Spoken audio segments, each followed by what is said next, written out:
স্বাগতম দর্শক, আরেকবার জামান্স বয়স শোনার জন্য ভয়েস ফর ডেমোক্রেসির পক্ষ থেকে। দর্শক, আপনারা জানেন সারা বিশ্বে ইসরায়েল বিরোধী বিক্ষোভ, বিশেষ করে ছাত্র বিক্ষোভগুলো এখন ছড়িয়ে পড়েছে। যুক্তরাষ্ট্রের বিভিন্ন বিশ্ববিদ্যালয়ে প্রথম এই বিক্ষোভটা চলে। সেই বিক্ষোভটা এখন যুক্তরাষ্ট্রের সীমানা এবং গণ্ডি ছড়িয়ে সারা বিশ্বের বিভিন্ন দেশে এখন বিক্ষোভগুলো হচ্ছে। আমরা এর আগে দেখেছি যে সাধারণত মুসলিম দেশগুলোতে ছাত্র বিক্ষোভ হয়েছে, জনগণ বিক্ষোভ করেছে এই ইসরায়েলি আগ্রাসনের বিরুদ্ধে। কিন্তু এই প্রথমবার আমরা দেখছি এখন মার্কিন যুক্তরাষ্ট্রে শুরু হওয়া যে ছাত্র বিক্ষোভ এখন সারা পৃথিবীর দেশে দেশে ছড়িয়ে পড়েছে। ফ্রান্স, অস্ট্রেলিয়া, কানাডা এবং যুক্তরাজ্যেও আমরা দেখছি, অর্থাৎ যে দেশগুলা মার্কিন মিত্র বা ইসরায়েলের এই সকল আগ্রাসনের ব্যাপারে অনেকটাই নিশ্চুপ এবং কথা বলছে না, এই সকল দেশেও এখন ব্যাপক হারে ছাত্র বিক্ষোভ ছড়িয়ে পড়েছে। সর্বশেষ আপনারা জানেন যে আমেরিকার একটি বিশ্ববিদ্যালয়ে যখন ছাত্ররা বিক্ষোভ করে সেখানে তাঁবু গড়েছিল, পুলিশ সেখান থেকে তাঁবু সরিয়ে দেওয়ার চেষ্টা করেছে এবং তারা যে হলে অবস্থান করছিল সেই হলে আমি যখন কথা বলছি তার একটু আগে পুলিশ সেখানে ঢুকেছে ছাত্রদেরকে বের করে দেওয়ার জন্য। আসছি দর্শক, আমরা একটু দেখে নিই একটা রিপোর্ট। এখানে এই রিপোর্টে বলা হচ্ছে যে সেই কলম্বিয়া বিশ্ববিদ্যালয়ে মানব ডাল বানিয়ে পুলিশকে ঠেকানোর চেষ্টা চলছে দরবাখর। অস্ট্রেলিয়ার বিক্ষোভ হয়েছে সিডনি বিশ্ববিদ্যালয় ও মেলবোর্ন বিশ্ববিদ্যালয় ক্যাম্পাসে। কানাডার ম্যাকগিল বিশ্ববিদ্যালয়ের ক্যাম্পাসে কিউবেক ক্যাম্পাসে ফিলিস্তিনপন্থীদের বিক্ষোভকারীরা তাঁবু গড়েছেন। পুলিশের মাধ্যমে এই তাঁবু গুড়িয়ে দেওয়া হতে পারে মূলত। তারপরে এখানে বলা হচ্ছে ফিলিস্তিনপন্থী বিক্ষোভ হয়েছে মিশরের আমেরিকান ইউনিভার্সিটি জন কায়রো, ফ্রান্সের Sciences Po and Sorbonne Institute of Political Studies ও ইতালির সাপিয়েঞ্জা বিশ্ববিদ্যালয় ক্যাম্পাসে। কলম্বিয়া বিশ্ববিদ্যালয়ের সর্বশেষ খবর মতে বিক্ষোভকারীদের দখলে নেওয়া ভবনে ঢুকেছে পুলিশ। যুক্তরাজ্যের লিডস বিশ্ববিদ্যালয়, ইউসিএল ও ওয়ারউইক বিশ্ববিদ্যালয় ক্যাম্পাসে জড়ো হয়েছেন ফিলিস্তিনপন্থী বিক্ষোভকারীরা। যুক্তরাষ্ট্রের নিউ ইয়র্কে কলম্বিয়া বিশ্ববিদ্যালয় থেকে সপ্তাহ দুয়েক আগে গাজায় ইসরায়েলি আগ্রাসন বিরোধী বিক্ষোভ শুরু হয়। পরে এই বিক্ষোভ যুক্তরাষ্ট্রের বিভিন্ন বিশ্ববিদ্যালয়ে ছড়িয়ে পড়ে। ক্যাম্পাসগুলো তাঁবু খাটিয়ে চলছে বিক্ষোভ। ক্ষমা চাইলেন কলম্বিয়া বিশ্ববিদ্যালয়ের ইসরায়েল বিরোধী বিক্ষোভকারী। আন্দোলনকারী শিক্ষার্থীদের দাবি, বিশ্ববিদ্যালয়গুলোকে গাজায় ইসরায়েলি হামলা সমর্থন দেওয়া ব্যক্তি প্রতিষ্ঠানগুলোর সঙ্গে সম্পর্ক ছিন্ন করতে হবে। গাজায় অবিলম্বে যুদ্ধবিরতির দাবিও জানিয়েছে শিক্ষার্থীরা।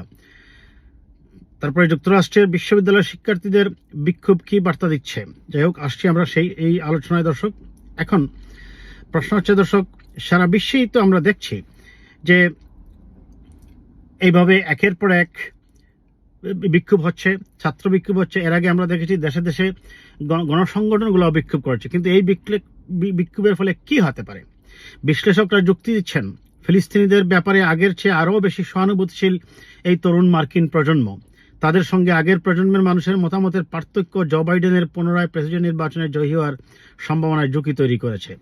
সাধারণভাবে যুক্তরাষ্ট্রের ইতিহাসে বড় ছাত্র বিক্ষোভ চলাকালে বা এর জেরে জনমতে এক বড় পরিবর্তন আসতে দেখা গেছে।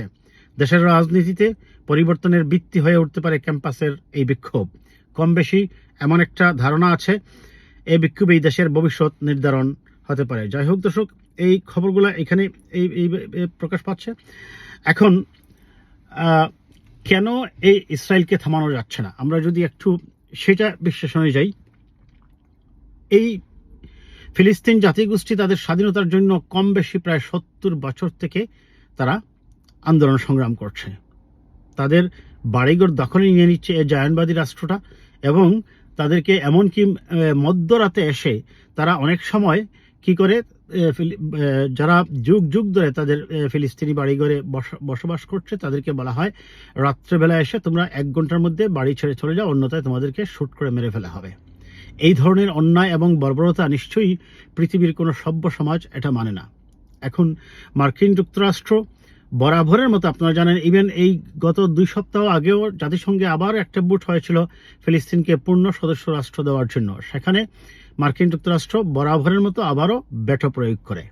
যদিও বেশিরভাগ সদস্য এটার পক্ষে ভোট দেয় এবং একটি স্বাধীন ফিলিস্তিন রাষ্ট্র প্রতিষ্ঠার জন্য যে পরিমাণ ভোট দরকার সেটা জাতিসংঘের নিরাপত্তা পরিষদ এবং সাধারণ পরিষদ উভয় পরিষদেই অনেক আগেই হয়েছে, কিন্তু সেই ভেটো ক্ষমতার কারণে মার্কিন যুক্তরাষ্ট্র এটা বারবার আটকে দিচ্ছে।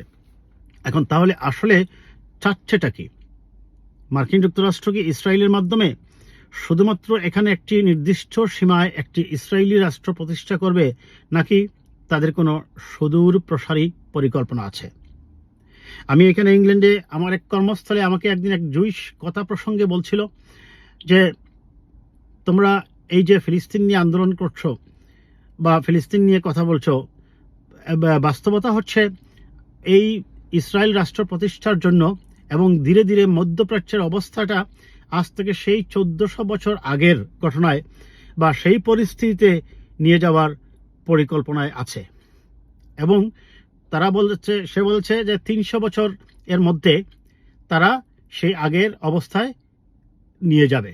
অর্থাৎ 1400 বছর আগে মহানবী হজরত মুহাম্মদ সাল্লাল্লাহু আলাইহি সাল্লাম যে ইসলাম ধর্ম প্রচার করছিলেন এই আরবে, সেই অবস্থায় তারা নিয়ে যাওয়ার তাদের পরিকল্পনা। তার এই কথাটা হতে পারে কথা প্রসঙ্গে, কিংবা এমন হতে পারে যে ধরনের কোনো দূরভিসন্ধি নিয়ে মার্কিন যুক্তরাষ্ট্র হয়তো ধীরে ধীরে এগোচ্ছে।